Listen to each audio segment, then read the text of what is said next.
Well, hello. I am delighted to talk to you about ultrasound evaluation in the infertile female. My name is Dr. Elizabeth Pushak, and I am a reproductive endocrinology and infertility specialist and professor of OBGYN at Wayne State University. The disclosures I have are a number of clinical trials with industry. These are multi-center clinical trials, and I do not believe that these are going to interfere with this lecture since these trials do not involve infertility.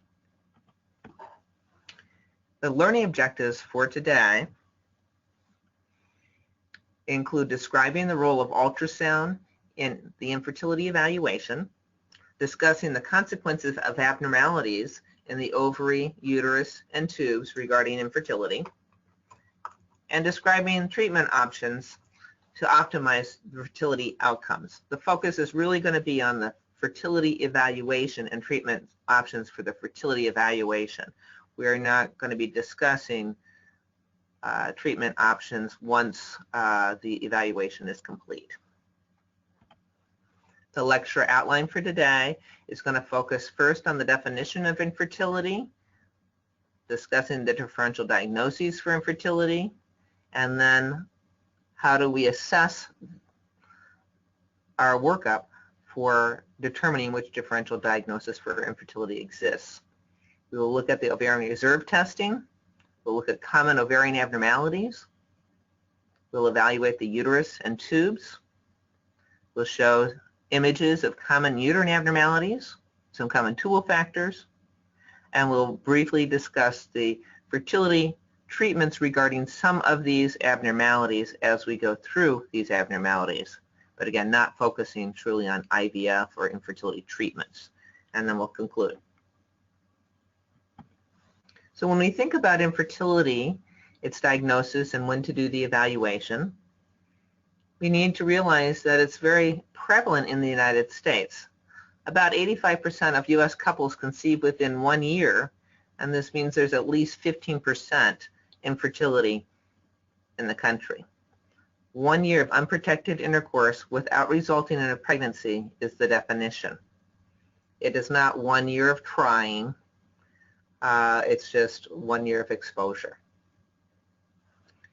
We do start the evaluation earlier than 1 year of exposure for women that are older, over the age of 35, we'd say after 6 months.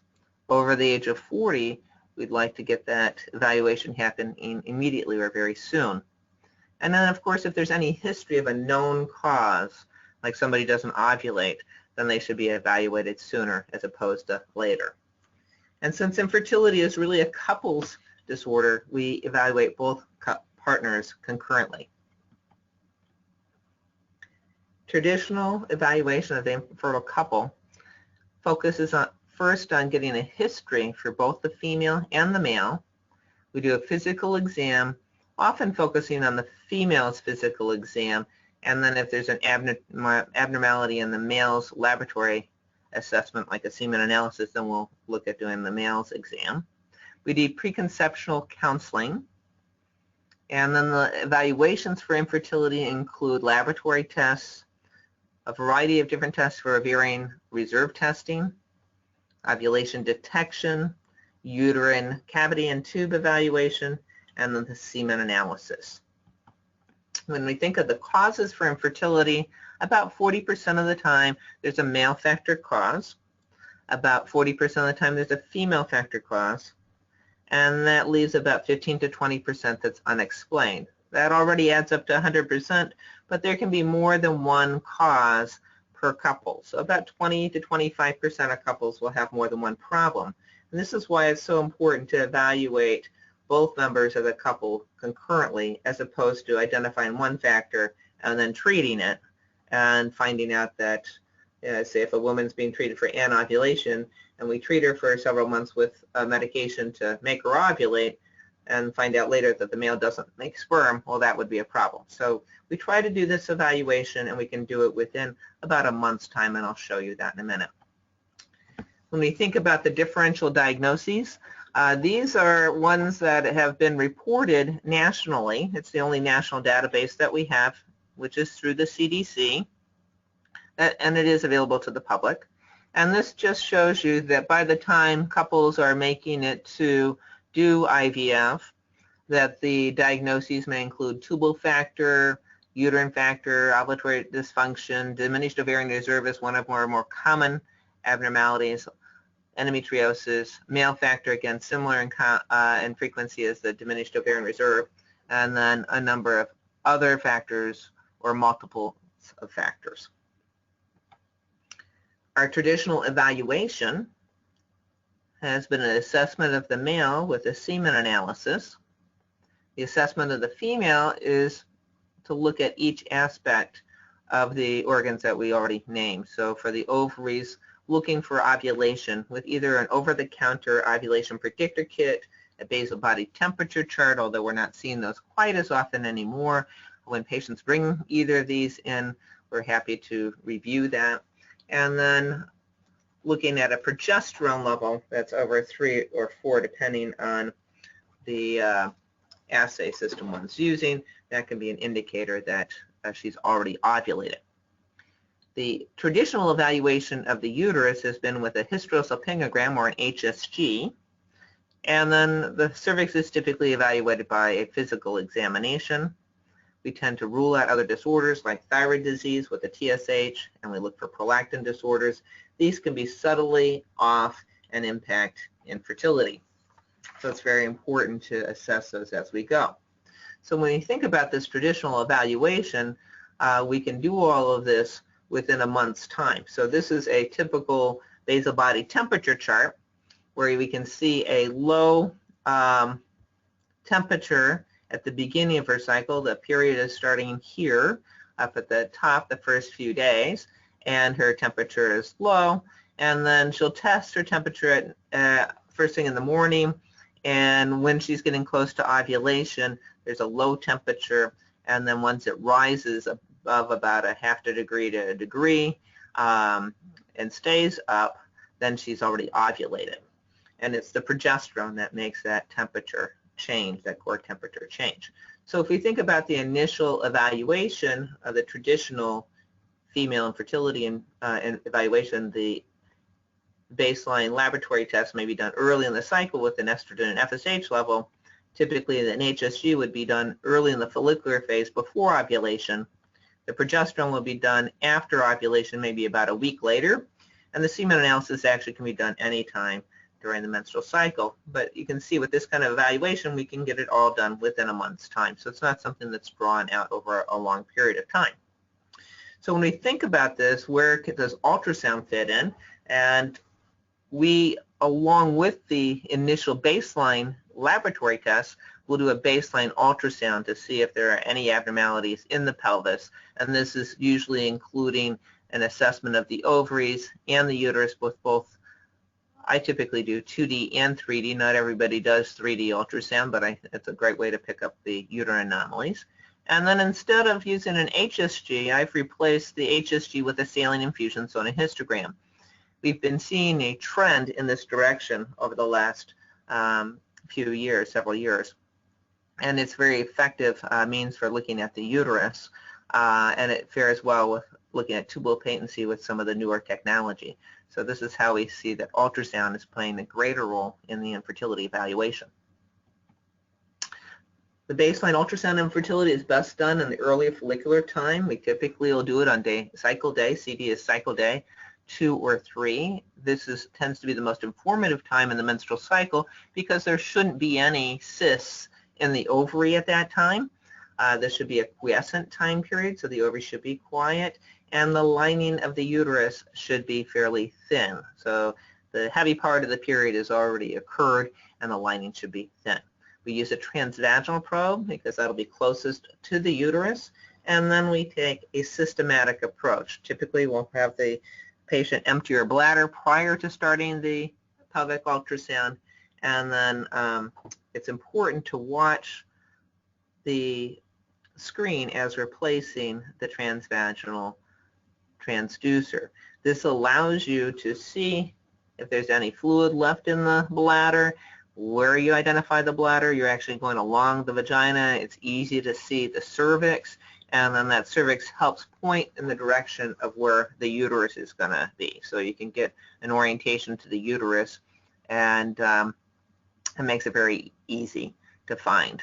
Once you see the uterus, we do a standard approach to looking at the uterus with looking in longitudinal fashion and go back and forth, and then we change to transverse fashion. I'll typically do a 3D ultrasound at this point in time.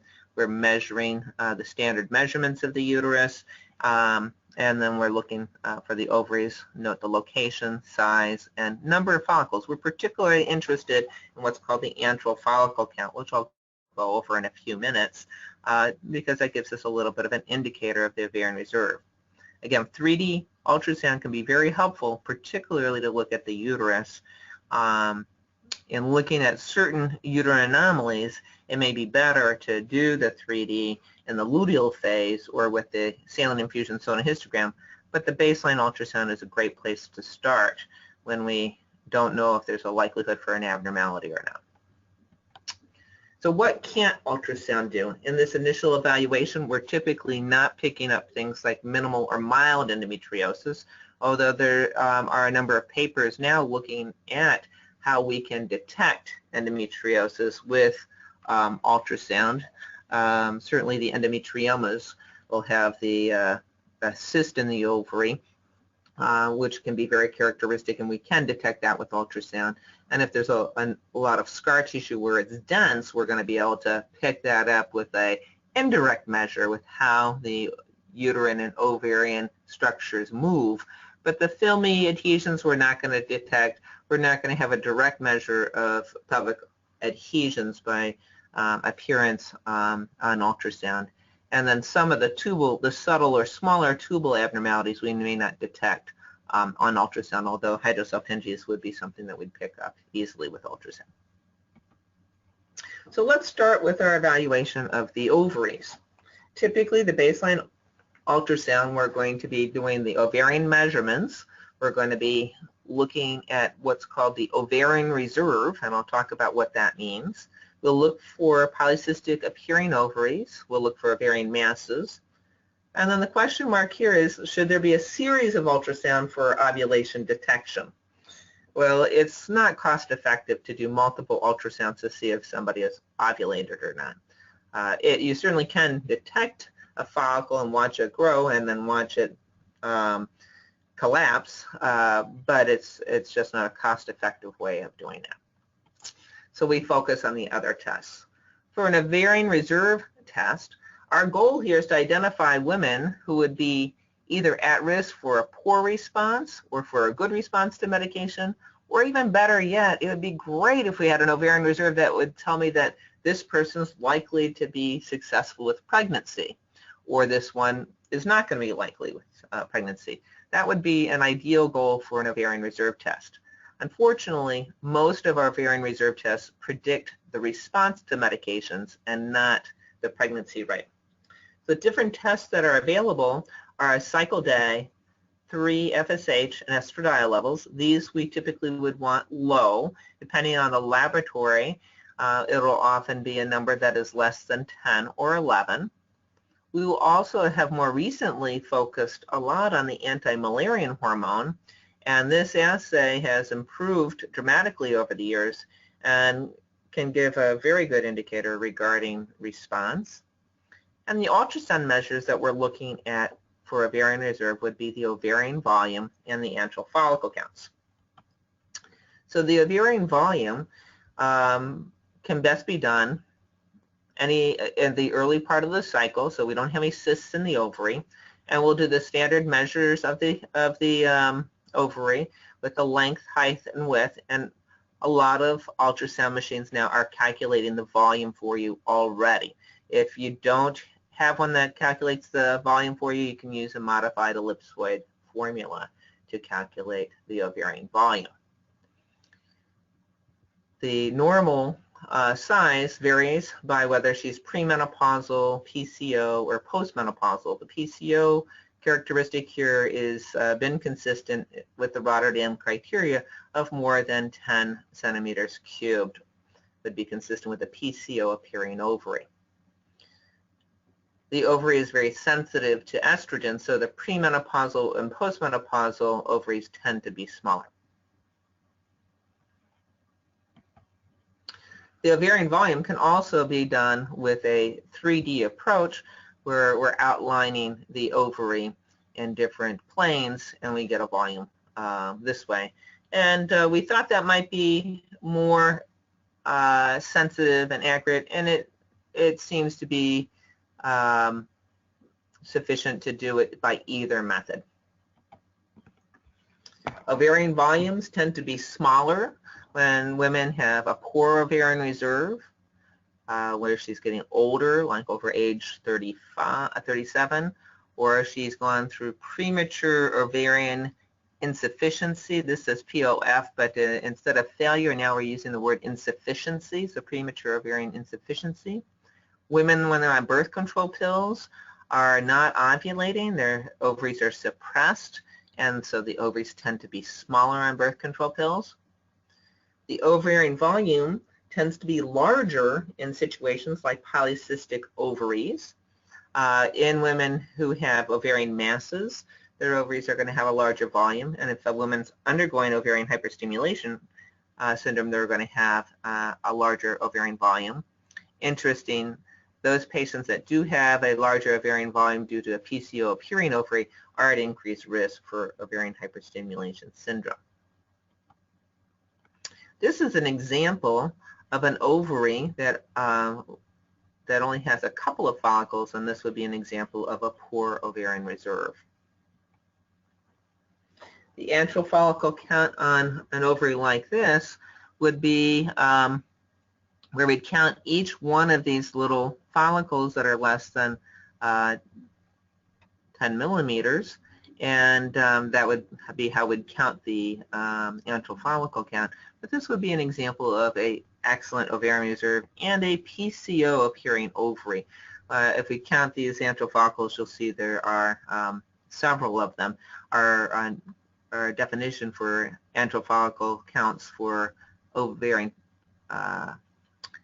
polycystic appearing ovaries has recently changed just because the younger women were getting called PCO more often than not. But this has a characteristic PCO appearance with the pearl necklace sign of the ovaries, an increased stroma, and that's very characteristic for PCO appearing ovaries. If you think about polycystic ovary syndrome, there are a few different ways to classify PCO. The original was through the NIH that we used in the United States, and you need to meet both criteria of a clinical or biochemical hyperandrogenism and then a menstrual dysfunction and rule out everything else. That changed when we agreed to the Rotterdam criteria, which is a consensus of the European Society and the ESHRE and the American Society, ASRM, came together, and they included not only the clinical or biochemical evidence of hyperandrogenism, they also included the menstrual dysfunction plus the polycystic appearing ovaries, which was then 12 follicles that were 12 antral follicles that were between the sizes of 2 and 9. Again, this number has recently changed to be 25. The volume has stayed the same at more than 10 centimeters cubed. The Androgen Excess Society disagreed with the Rotterdam consensus statement because they felt like if you got only 2 out of these 3 clinical scenarios, you could get someone with PCO who had polycystic appearing ovaries and ovulation but never had the hyperandrogenism, and they could be called PCO under the Rotterdam criteria. And the Androgen Excess Society really felt that this was an androgen disorder, and so you needed to have the evidence of hyperandrogenism and then an assessment of ovarian dysfunction, whether it's anovulation or a PCO appearing ovaries.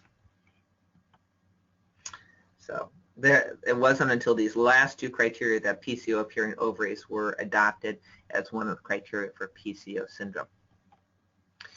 Another way that we can look at antral follicle count is using an automated 3D approach, and this one gives basically it's an inversion mode, giving a color code to each one of these antral follicles that you can see here, and they're actually measured, and in a separate table it'll have it color coded and tell you the size of each one. This particular modality initially was not great at looking at the antral follicle count, did better for looking at stimulated ovaries, and we're hoping to see this get better and better over time. So is 3D required for either volume or the automated AFC? Neither of them performed better than the 2D evaluation for volume and antral follicle count. So the 2D is certainly sufficient if you don't have 3D or are not comfortable with the 3D. I use the 2D certainly for the ovarian assessment. Here's some of the data that shows you the ovarian reserve tests and how they fared. And this is for an ideal test, you'd want to see kind of a right angle approach here with sensitivity on one side and 1 specificity on the bottom. So that would be the best test. The worst test is going to be the one that has the diagonal along the side here. So if we look at the different types of tests, the total antral follicle count has been one of our best predictors. The AMH has been also an excellent predictor, and then our other tests have fallen kind of in the middle here. So yes, that's that arrow shows you what you want for the best test. So AFC and ovarian volume, if we look on the left panel here, you can see that the black spots are the AFC, and they tend to follow this right angle a little bit more than the ovarian volume, which tends to be a little bit lower, and that's for predicting a poor response. When we look at prediction of not getting pregnant, neither test did very well. So the antral follicle count is certainly a better predictor of ovarian response, and neither are great for detecting pregnant, whether someone will get pregnant or not. Okay, so not so great there. The meaning of ovarian reserve. So here again we want to look at the ovarian volume. We have a low ovarian volume, we have a low antral follicle count, we have a low AMH.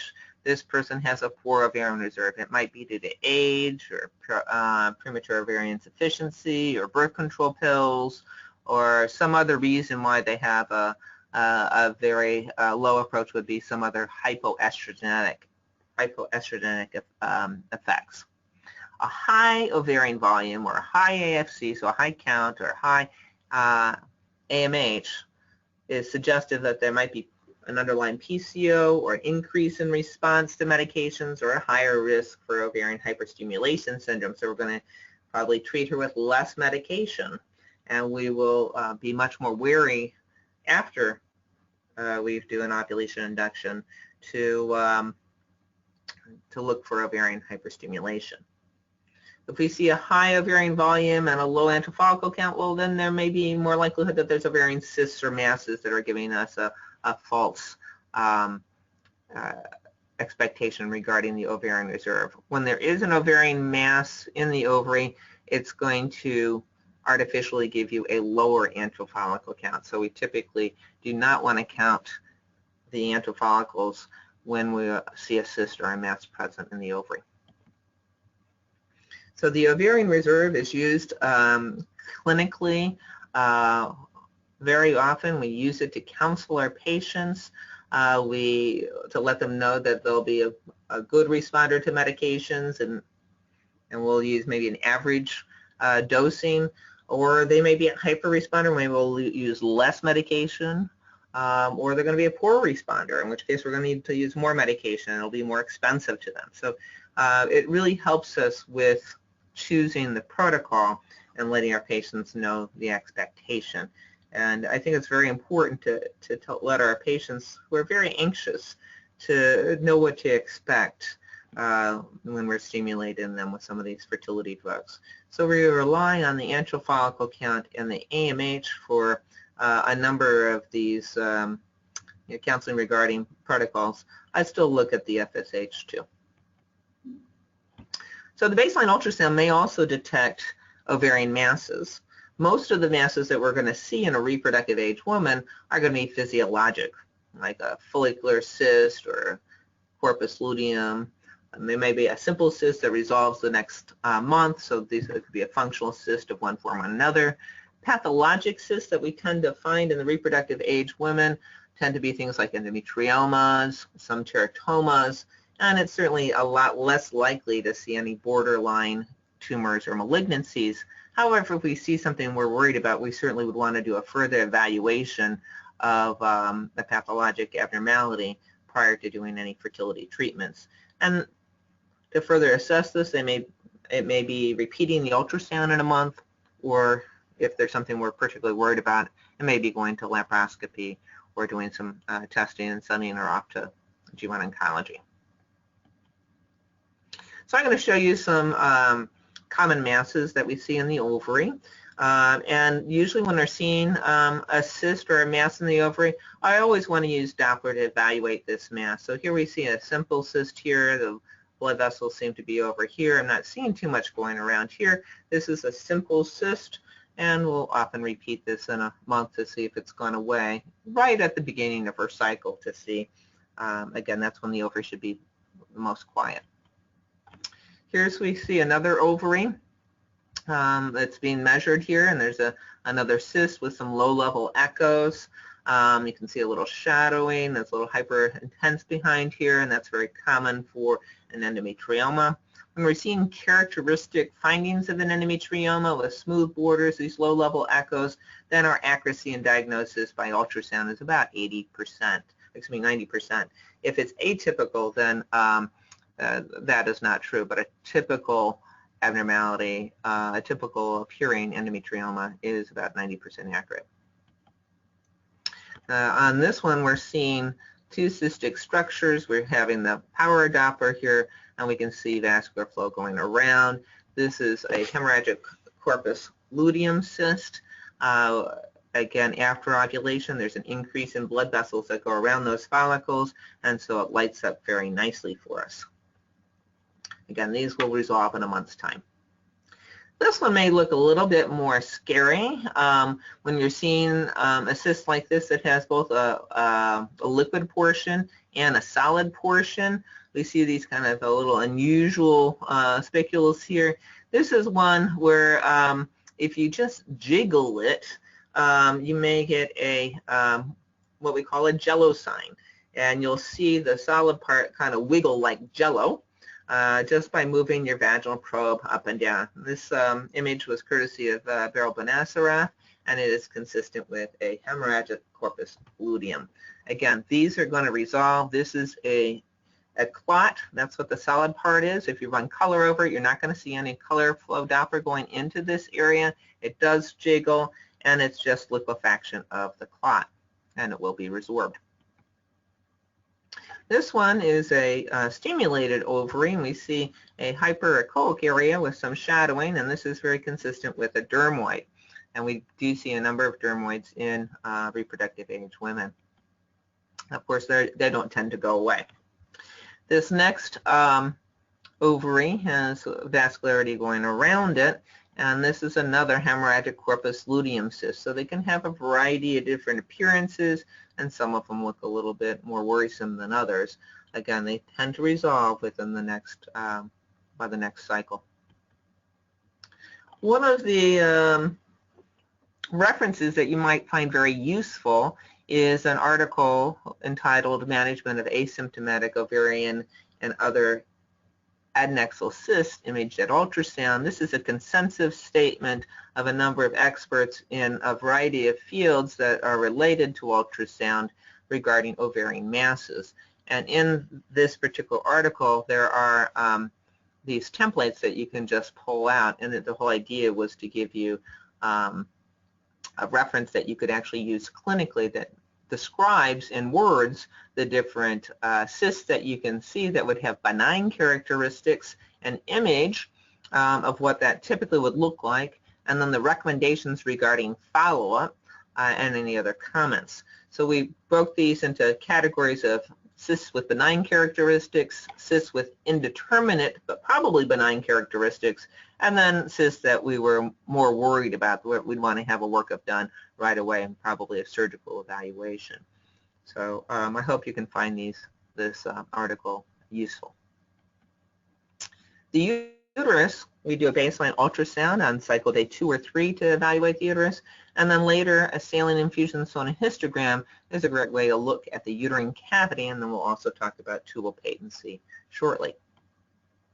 So this is a 35-year-old giving you a clinical scenario of a G3P0030, so she's had 3 losses. She's presenting also with infertility. Her baseline ultrasound is here. We can see a nice anteverted uterus with a fairly thin stripe here, and that would be a fairly normal 2D ultrasound by what we're seeing in this slide here.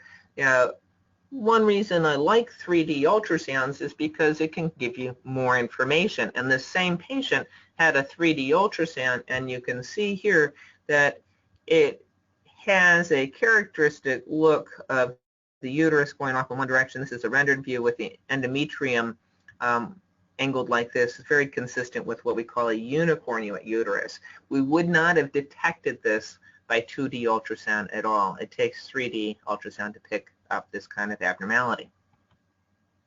So how do we do 3D ultrasound? What's involved? When we do 3D ultrasound with a transvaginal probe, it's basically taking, it's an imaging technique that's capturing multiple planes at the same time, and we call this volume that's being captured measured in voxels, and it's done with a single automated sweep.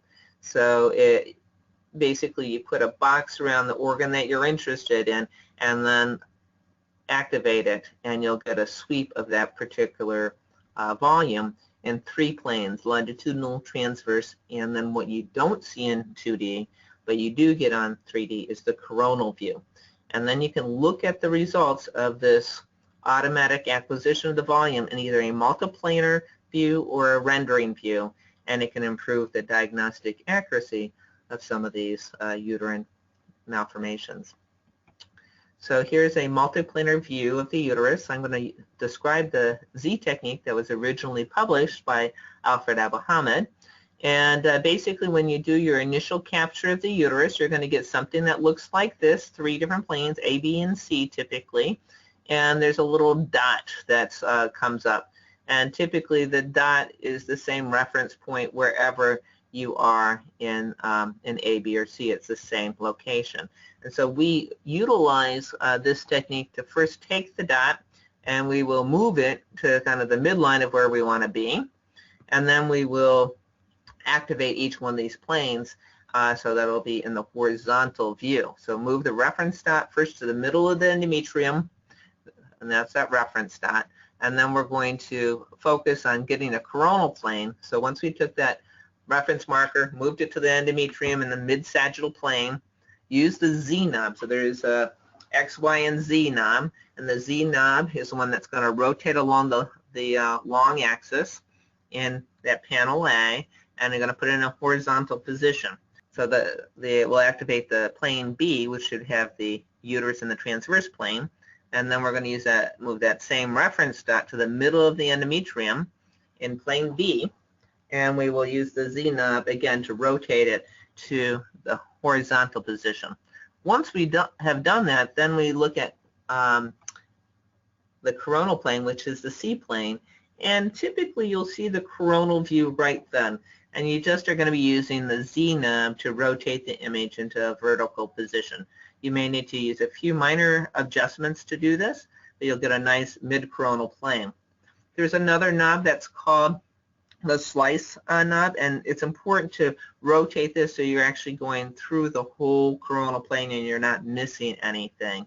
And I strongly recommend that also. So here we have a keyboard, that's going to show you where these knobs are, and each ultrasound machine has a different keyboard, unfortunately, but they all have these X, Y, and Z knobs. And on this particular one, they're located here, X, Y, and Z, and then you have the slice plane, X, Y, and Z. And again, we'll turn the Z knob so it's in the horizontal. We activate the B plane and move the dot to the middle of the endometrium and turn the Z knob, and you'll get a nice horizontal plane like this.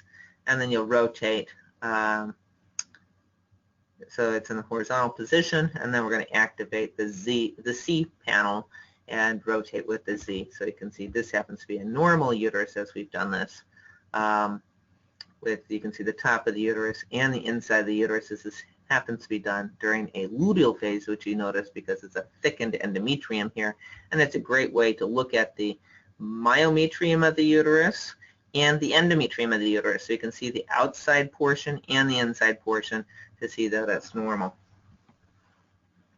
Oftentimes I'll get a transverse view like this where someone who doesn't do a lot of ultrasound will tell me, oh look, we have a bicornuate uterus because we have this nice transverse uterus with an endometrium here and an endometrium here, and there's obviously a bicornuate here. Well, how do we know that? How do we know that that's truly a bicornuate and not a septum or an arcuate? Or maybe there's something else in here that is causing it to be an artifact that gives you a funny view. So you can't determine this on 2D ultrasound. Here's another transverse 2D ultrasound, and again, you can't determine it. You see two endometriums, but you don't know what's causing this dropout here.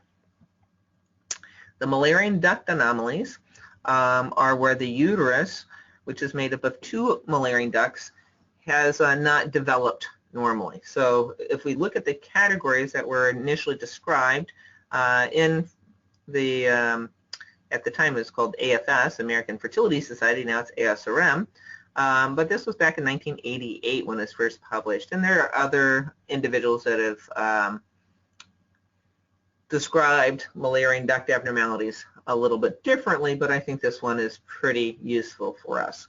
So if you think at table category 1, this is where the uterus is hypoplastic or isn't existing. So no uterus is a good way to think about that. Type 2 is the unicornate uterus, where one tube developed and either the other tube didn't develop at all, as in D here, or it partially developed here with no cavity or with a cavity but not communicating, or with a cavity and communicating. And we already looked at one unicornate uterus. There's also uterine didelphys. This is where both tubes developed, but there was no fusion. And bicornuate, you can see the bottom is fused, but the top was incomplete fusion. And then septate or subseptate uterus, where you have the fusion, so the tubes have come together, but the inside portion has not resorbed. And what we're talking about for this dropout, it could be either 3, 4, or 5, or even 6 could be picked up as one of the categories when we're seeing a transverse uterus with two endometriums. It could fall into any of those categories. So we really need to have a better way to look at the top of the uterus to see, is it an indentation here, so that it's a bicornuate, or is it smooth on the top like a septum, or is a decrease on the septum on the inside so little that we call it an arcuate. DES has really not been used in the last several years, so we're not seeing the T-shaped uteruses often. I'm going to show you some abnormalities here. This is kind of a drawing of some of these abnormalities, and here's the ultrasound images that have been enhanced by using 3D ultrasound. And you can see nicely when we put the line above between the two cornua, whether we have a dip in here, so we see the heart shape here on the outside and heart shape on the inside. That's going to be consistent with our bicornuate uterus. The next one we have is also bicornuate, but it's not, hasn't dipped quite as low as the other. And then the next one is a subseptate uterus, so it's smooth at the top, and then the indentation is more than 1 centimeter. The accuracy of imaging, when we take 3D ultrasound, compare it to laparoscopy and hysteroscopy or MRI, have all similar outcomes of about 92 to 100% for 3D, 96 to 100%. Those are pretty equivalent. Transvaginal ultrasound alone 2D is not as good at picking that up, and then HSG is also going to have its problems because a hysterosalpingogram is just where we're putting dye into the uterine cavity, and we can watch where the dye goes under fluoroscopy and do some x-ray films, but we just see where the dye goes. We don't see the uterus, and we don't see the ovaries. We just see where the dye goes. So it's the least effective way of picking up uterine anomalies by imaging. So 3D ultrasound and GYN is critical for detecting both the congenital uterine anomalies and also for IUD placement. Obviously, for the infertility evaluation, we're really hoping she doesn't have an IUD in place, but 3D ultrasound is very helpful for making sure that's in good position. The uterine cavity evaluation is typically evaluated by a hysterosalpingogram or a saline sonohysterogram. Both of these tests are done between cycle days 6 to 12. The idea here is that we want to evaluate the uterine cavity when the endometrial lining is the thinnest. So she hasn't ovulated yet, she hasn't gotten the endometrium too thick. So sometimes when you get into 11 or 12, that's a little bit on the thicker side and may not be as informative. So we like the patient to let us know when our period's over and try and do the procedure as close to when the period's over as possible. Do we pre-treat these patients? I do offer non-steroidal and inflammatory medications like ibuprofen, an ibuprofen type product. Antibiotic prophylaxis is typically not needed. However, if somebody has a history of tubal disease like PID, then I will often pre-treat them with an antibiotic such as doxycycline, which is pretty cheap. So an HSG, the advantage is that it is an assessment of the uterine cavity, and it does an excellent job at that. It can tell you if the tubes are patent, if we see the dye going out the tubes, and we have a film, so we have something for posterity. The disadvantages is that there's ionizing radiation to the patient and the doctor, because the doctor is likely to be doing more of these than the patient is. It's using an iodinated contrast, which can be irritating to some patients.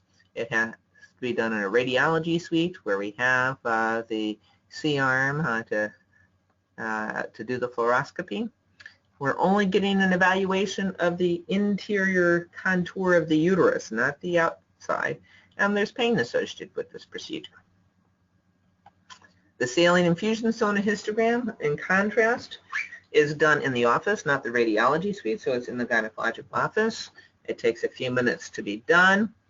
You see the view of the uterus, the ovaries, not just the cavity. There's no radiation. There's no iodinated contrast being used.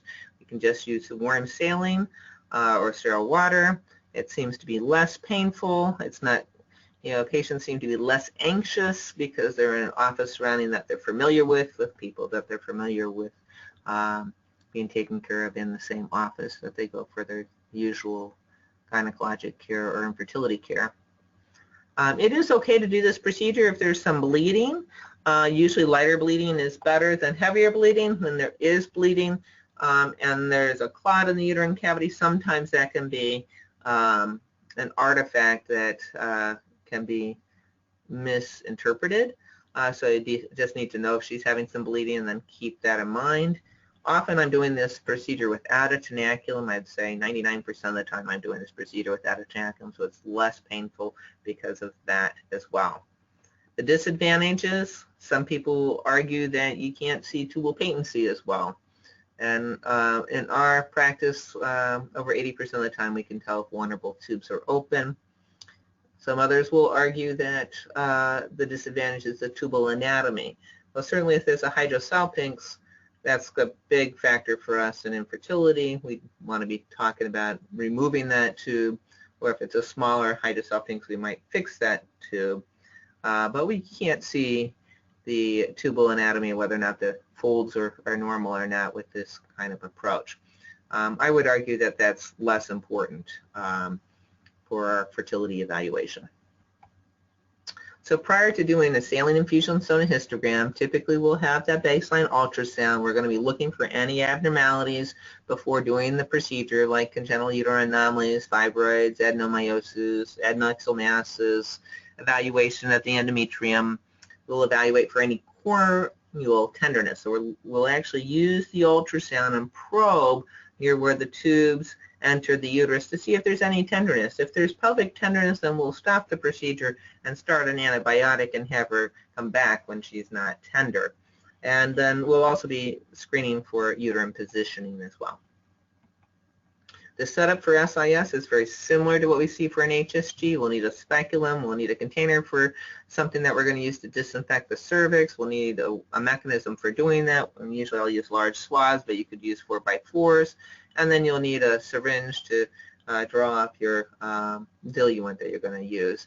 And I'll typically use sodium chloride as our distension media. You can use an iodine prep for the prepping the cervix, or a non-iodine based prep would be fine as well. These are the different types of catheters. There's many different catheters. I'm trying to just show the example of some that have a balloon, and for the balloon catheters, I try and put these just in the cervix, not in the uterus. That tends to be best tolerated.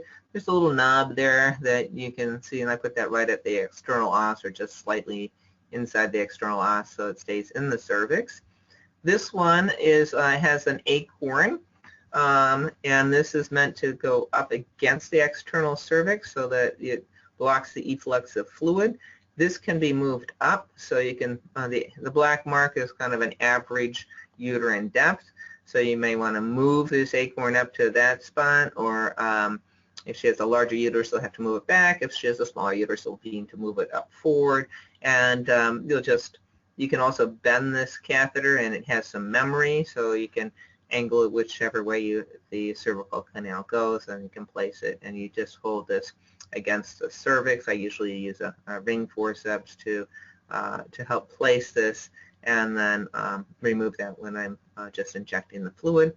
And then this one just happens to be an IUI catheter, but it's just to be an example that if you wanted to just get an assessment with just a little bit of fluid, you could do that even without a balloon or an acorn. And this technique was originally described with, I think it was a pediatric feeding tube. So there's been a number of different types of catheters that have been used for this procedure. I like to have something that blocks the efflux if I'm interested in looking at the tubes. So there's that balloon, that's the acorn.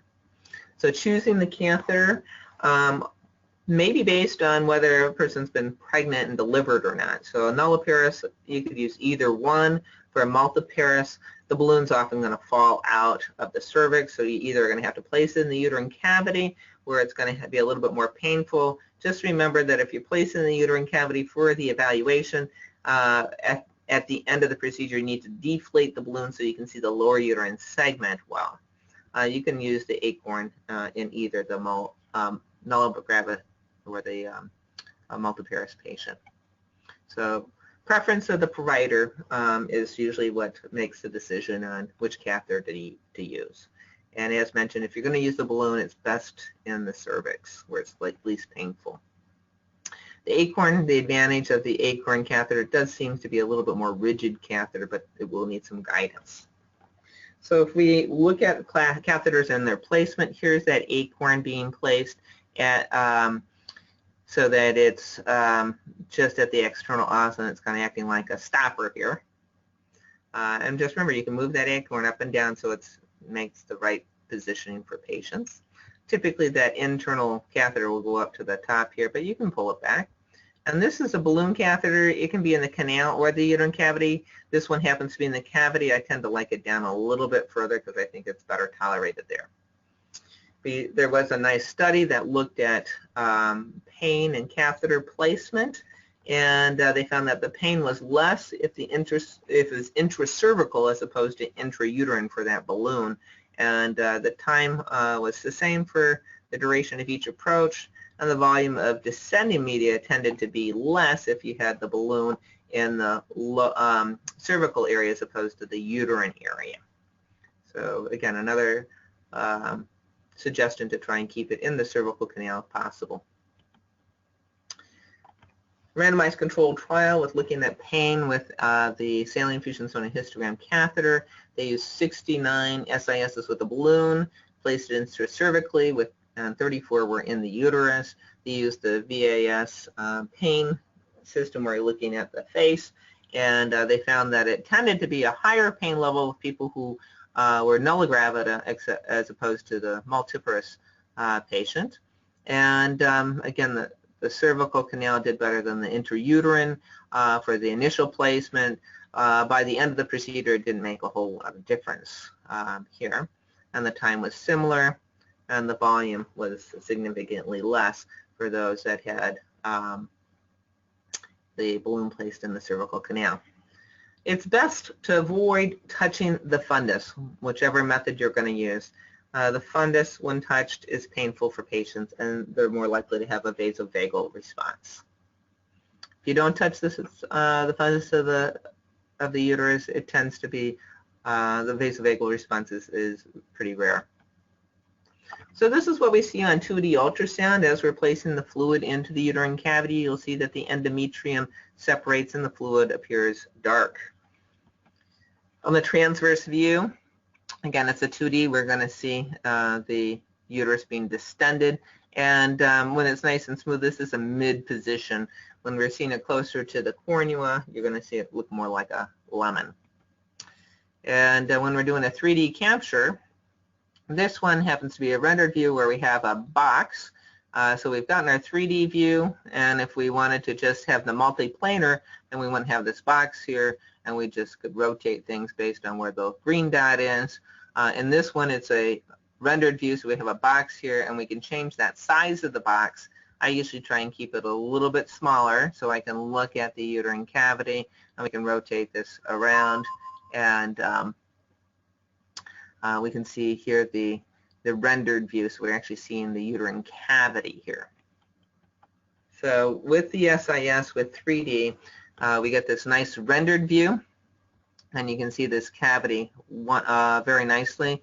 Again, you want to remember to slice through the uterus so that you're not missing any part. So there's a button that you just rotate, and you can slice and look up and down through the uterus. But it's very easy to see the uterine cavity this way. This is a 2D saline fusion sonohysterogram that's showing a mass here. It's well circumscribed. It's about almost 2 centimeters by about 1 centimeter. And Doppler can be very helpful also for evaluating this. And if it has a single vessel coming into the mass, so this was having the saline a little bit more. You see a single vessel here. This is very common to see with a polyp. Sometimes you'll see a branch vessel coming out here, but this is also consistent with a polyp, nice round mass coming into the uterine cavity with a single vessel or a branching vessel. The prevalence of uterine abnormalities in infertile patients versus abnormal uterine bleeding patients showed that there's a pretty common finding of polyps, that 13% here to 30%. Fibroids are not uncommon. Submucus fibroids are the ones that we tend to worry about more with infertility and miscarriages, and we'll try and take care of those. And then, of course, you can pick up the uterine anomalies like Arcuate's pretty common uterine finding. The accuracy of a polyp diagnosis when we're using a saline fusion sonohysterogram versus transvaginal ultrasound or HSG, it's pretty, does an excellent job. Here it's listed all at 100 with this article by Suarez. Certainly has done better than the hysterosalpingogram, and it compares favorably with the gold standard, which is here is a hysteroscopy. Do we need to remove polyps for fertility basis? Well, there's very limited data on this. Most polyps are less than 2 centimeters and have probably little effect on IVF pregnancy rates, although most fertility specialists will remove polyps and not let them persist when they see them because it does increase miscarriage rate. There is a couple of studies that are older studies that have looked at pregnancy rates when randomized to either a polypectomy or a biopsy of the polyp and compared the pregnancy rates after using HMG and IUI. and those that had a removal of the polyp had a higher pregnancy rate of 63% versus biopsy alone. So limited data on removing polyps, but recommended by what we've seen here. Well, this slide obviously is a hysterectomy specimen with a big fibroid here. Now, for a fertility evaluation, we don't want to be doing a hysterectomy, but I'm just trying to emphasize here that these fibroids are not highly vascular. This is all white because there's not much blood vessels here. The blood vessels here are pushed to the side in fibroids. And a typical fibroid is going to be well circumscribed like this one. We'll see some shadowing coming down, and that's very typical for a fibroid. When we're doing a saline infusion sonohysterogram, we can see that this particular fibroid is in the uterine cavity, and we can see there's some shadowing below it. And then we can find fibroids in the subserosal area as well. So here we have the uterus, so the lining here, and this is the fibroid that's pushing out the serosal border.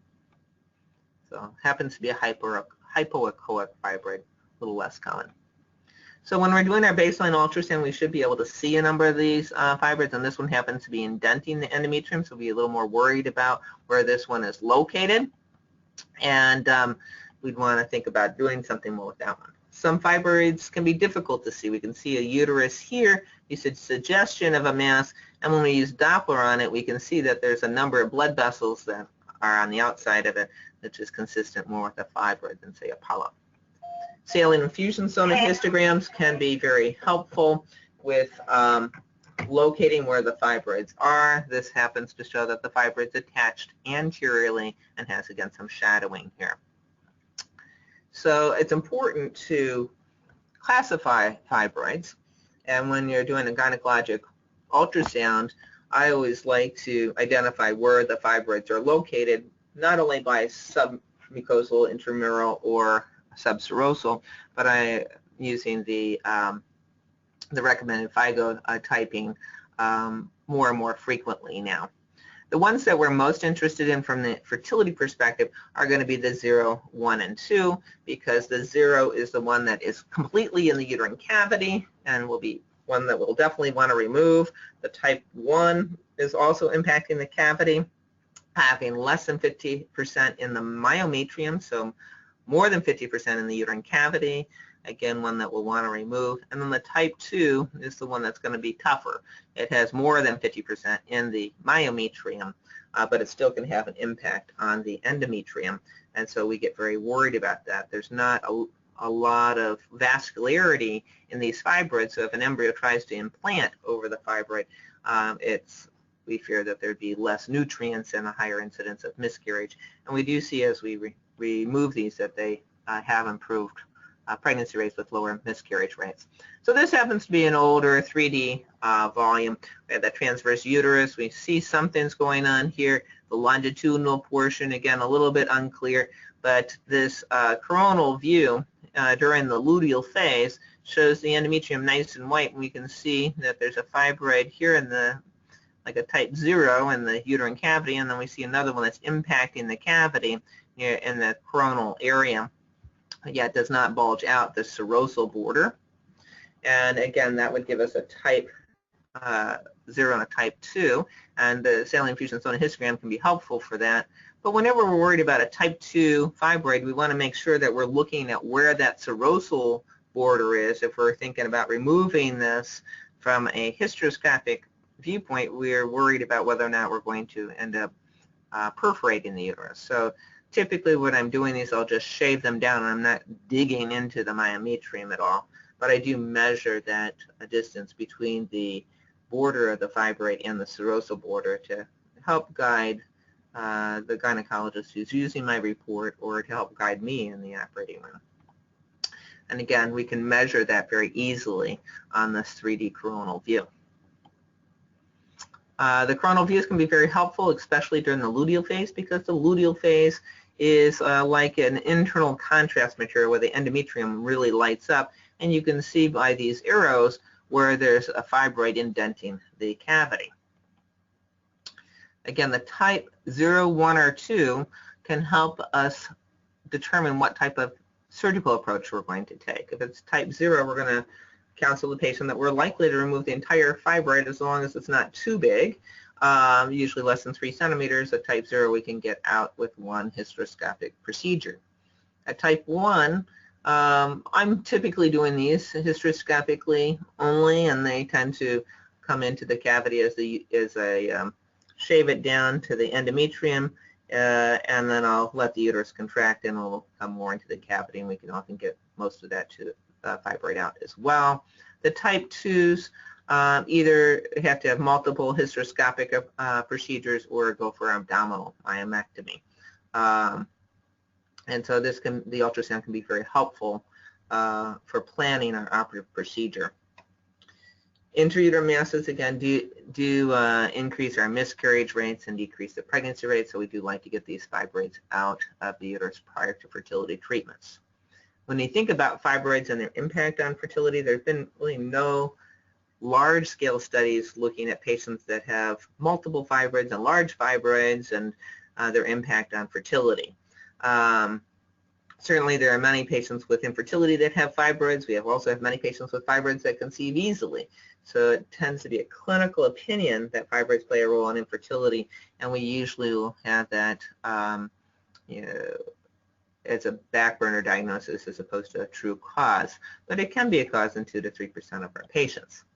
When we look at some of the old data from a number of papers and looked at pregnancy rates from IVF in patients that didn't have the fibroids removed, either we had fibroids that were not in the cavity, and you can look at the pregnancy rates there versus the controls, and only 2 of those papers had individuals with fibroids that were indenting or distorting the cavity, and these had a significantly lower pregnancy rate. When submucosal fibroids are identified either by these retrospective studies or a prospective study, when you look at the implantation rates, they're lower, the clinical pregnancy rates are lower, and the miscarriage rates are significantly higher. Removing them did improve the pregnancy rates as well. Intramural fibroids in ART, there have been about 10 studies. The combined data showed no impact on pregnancy rate. If you look at the confidence interval, it did cross 1. No impact on live birth rate. Miscarriage rate was also not impacted here because it crossed 1. The pregnancy rate after myomectomy, again, no difference because it crossed 1. And miscarriage rate after myomectomy, again, not an impact. So the intramural fibroids, although there could be other symptoms associated with it, for fertility purposes, we don't need to do much about those. Large fibroids and pregnancy outcome. We did a study on this. This is the Chevelle et al. Paper, where we took women who had large fibroids over 5 centimeters in size versus small fibroids. The bulk of the papers regarding fibroids, are looking at fibroids that are smaller, usually less than 3 centimeters, and oftentimes only a few of them, 1 or 2. And here we're able to show that it can have a significant impact on pregnancy outcomes. So earlier deliveries at 36 weeks versus 38 weeks with a p-value of 0.002, certainly an increased risk of premature rupture of membranes with 0.004 p-value, preterm delivery, and postpartum blood transfusions were all increased. Blood loss is also a little bit on the higher side. When you look at fibroids and pregnancy outcomes with short cervix, preterm labor, or PROM, when you're looking at 0, 1, 2, or 3, large fibroids, again, greater than 5 centimeters. When you're having 2 or 3, there's certainly a much higher incidence of these problems. Intrauterine adhesions can also be detected on ultrasound. The criteria for 2D ultrasound is usually, you'll see an asymmetry of the endometrial echo on the mid-cycle, although that can not always be the most reliable. When you see in the area being thin, less than 2 millimeters, it's suggestive, and it tends to be more echogenic. The accuracy is about 52%. However, if you do saline infusion sonohysterogram, you're going to see that it's stuck together and it's a much higher accuracy rate in the mid-90s. So consider sonohysterogram if you're looking for intrauterine adhesions.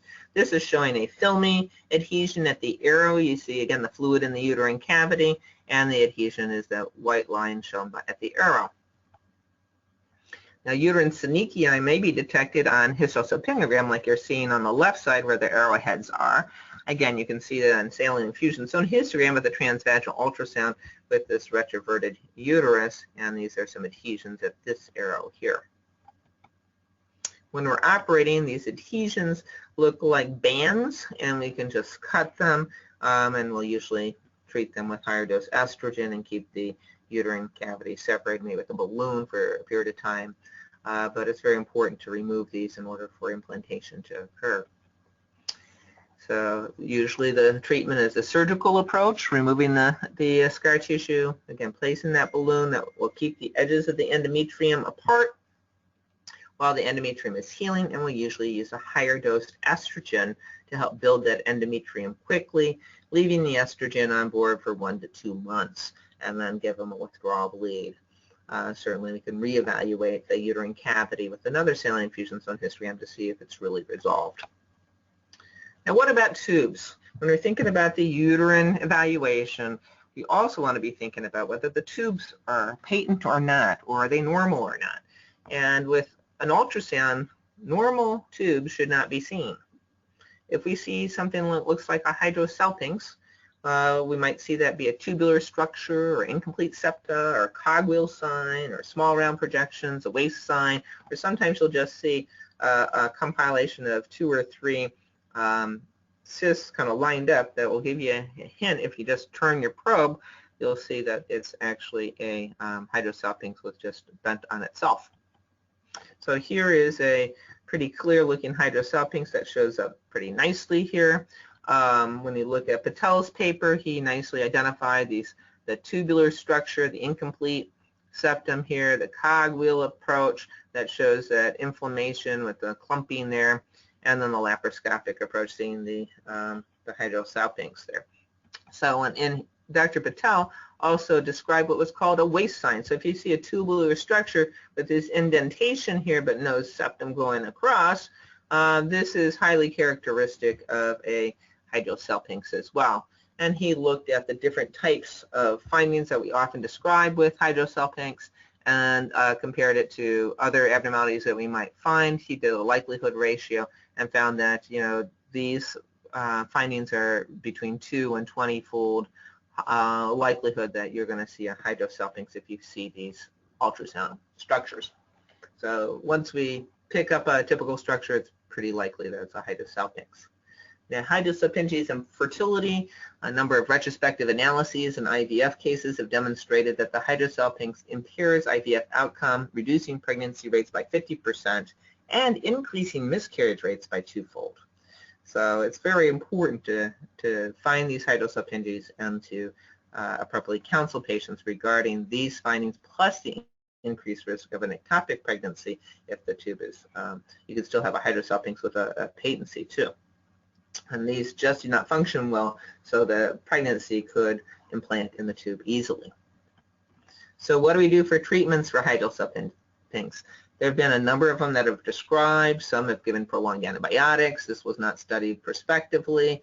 Although it is cheap and simple, it has not had a randomized controlled trial to see if it's efficacious or not.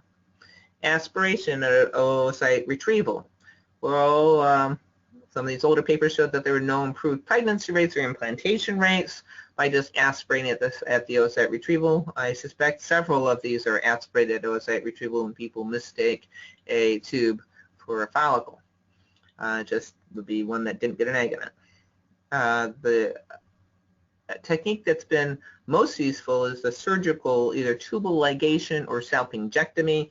Randomized controlled trials of 300 cases was stopped early in Scandinavia at 185 because they had a significant improvement in delivery rates with these larger salpinges being removed or ligated. So let's move on to determining tubal patency. to saline infusion, can we determine tubal patency with this approach? Well, certainly if we did a baseline ultrasound, did not see any fluid in the pouch of Douglas, and then found fluid in the pouch of Douglas after the procedure, then we can say at least one of the tubes is patent. If we use color Doppler or power Doppler as we're injecting fluid, and as the fluid is moving, we can see the color Doppler is going to show up, and we can actually see where it goes. It takes a little bit of post-processing techniques to use that method, but I'll show you an image of that. And then contrast material. Well, we haven't had any approved contrast material for this particular technique, so an agitated saline technique was described in the early to mid 1990s, and I'll talk about that in a minute. Optison and Ecovis or other, and I think now Definity has been our contrast materials that have been off-label use until recently with Definity. And this is a way to see the tubes being patent. The agitated saline is basically using the same saline that we would be injecting to do the saline infusion sonohysterogram, but now we're going to just put a cc or 2 of air in the syringe with our the rest of it being saline. So if you had a 10 cc syringe, that would be 8 of one and 2 of the other. Shake it and then just inject a few cc's of saline, not air. So once you shake it, the saline is going to have bubbles in it, and you'll see that easily on the ultrasound. And then you can look again at the cul-de-sac. If there's no fluid before and now there's fluid, it certainly is telling you that at least one of the tubes is open.